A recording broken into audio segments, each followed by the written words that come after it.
Hi, people.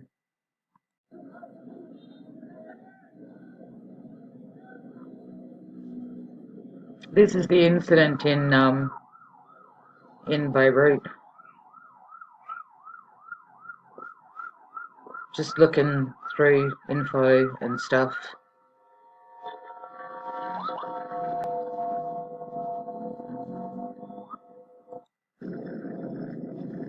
Wow.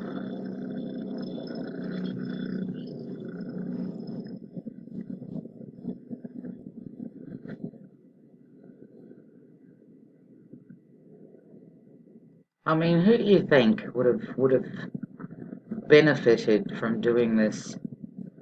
Like why?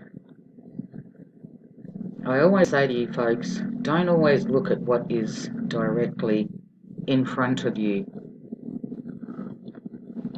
Look behind the scenes as to who has pissed who off, and you will surely find the answer as to who and why.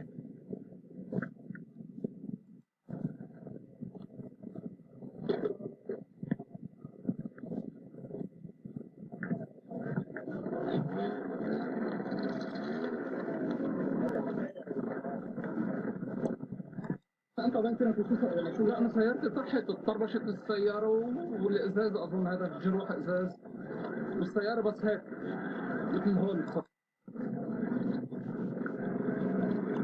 I mean, look at that. I guess somebody would be proud right now. Somebody would be sitting back having a laugh. So if you go back in time and you read news stories leading up to this particular explosion, among the few countries able to productively mediate between the IMF and Lebanon would be the United States, a traditional ally of Beirut and the fund's largest contributor. But even as Lebanon's economic crisis accelerates, the United States and Lebanon's political actors have intensified their war of words.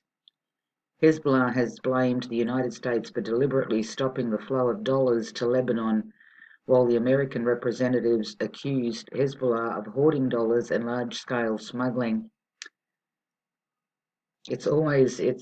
Yeah. Last week, a Lebanese judge reprimanded US Ambassador of Lebanon, Dorothy Shea, after she criticized Hezbollah. He said she was pitting the Lebanese people against each other. Divide and conquer. Does it sound like divide and conquer much? And in an unprecedented move, he banned media organizations from interviewing her for a year. He added that any violation would be punished with a $200,000 fine.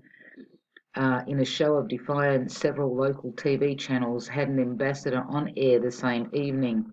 The United States, by unilaterally imposing the Caesar Act sanctions on the Syrian regime, has also prevented the Lebanese economy from benefiting from any reconstruction of its neighboring country.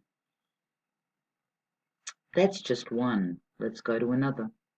Here's another one. He said Shea had interfered in Lebanese internal affairs and violated the Vienna Convention that gives special privileges and immunity to diplomats. Her words offended many Lebanese, pitted them against each other, and constitutes pouring oil on the fire of sectarian strife.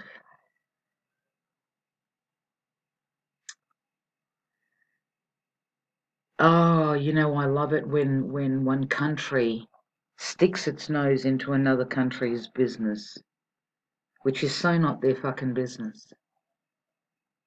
But anyway,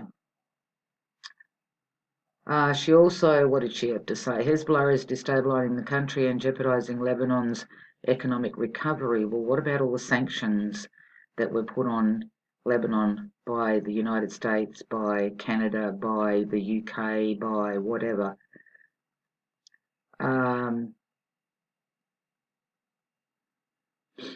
But here she says, riddled with classic deflections, blaming everything on the United States when we're Lebanon's biggest donor. Donor of what? And the best one, US ambassador sends a stern message.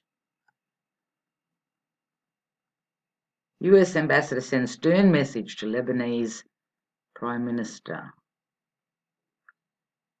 Lebanese newspaper revealed on Monday that the US ambassador to Lebanon, Dorothy Shea, sent a stern message to Lebanese Prime Minister Hassan Diab with the aim of implementing what the US government wants from him personally.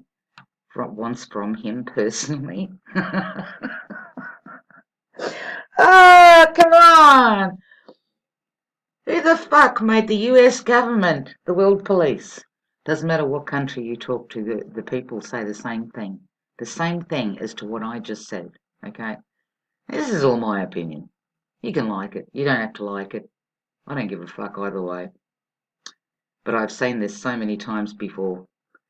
According to Al Akbar, quoting private sources, the American ambassador sent to the Prime Minister of Lebanon, through mutual acquaintances, strong-worded messages accusing him of implementing the Hezbollah agenda in the government.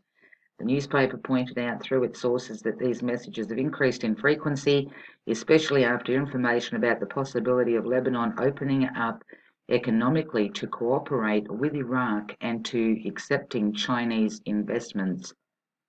Now, who would be most pissed off about that happening? Just stop and think for a tad. What country would be, what government would be most pissed off if that happened? According to their sources, these messages came after the ambassador pointed out the seriousness in opening doors to help relieve pressure on Lebanon in light of the American blockade. She concluded that Diab had expressed in front of those who meet them his anger over her actions and her blatant interference in the affairs of the country. Al Akbar confirmed that the Lebanese Prime Minister ignored Shea's messages and refuses to answer them.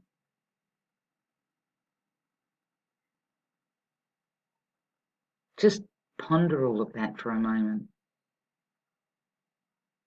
Who would be most pissed off? It's the same old motherfucking story.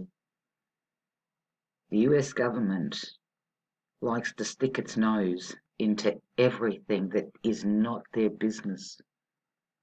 They like to destabilize countries. And this is, like I said, all my opinion. If a country has an issue, why is it another country's business to go there?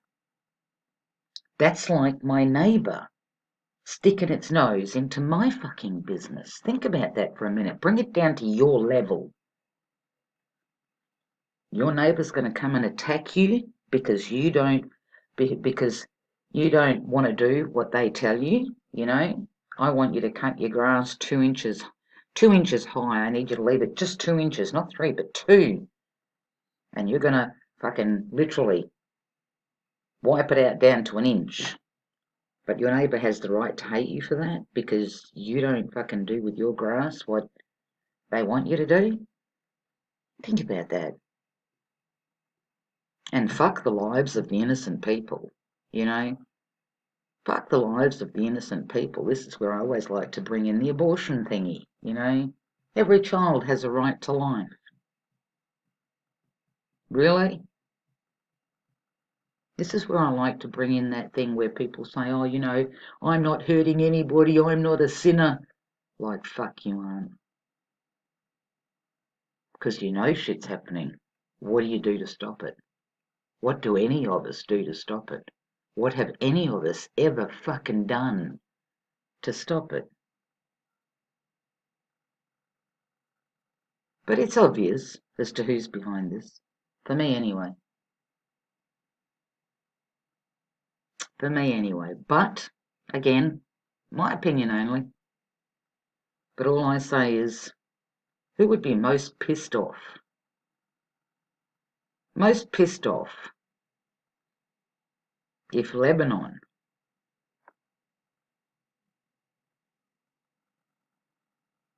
ended up going elsewhere, to China, to Iraq, who would be the most pissed off?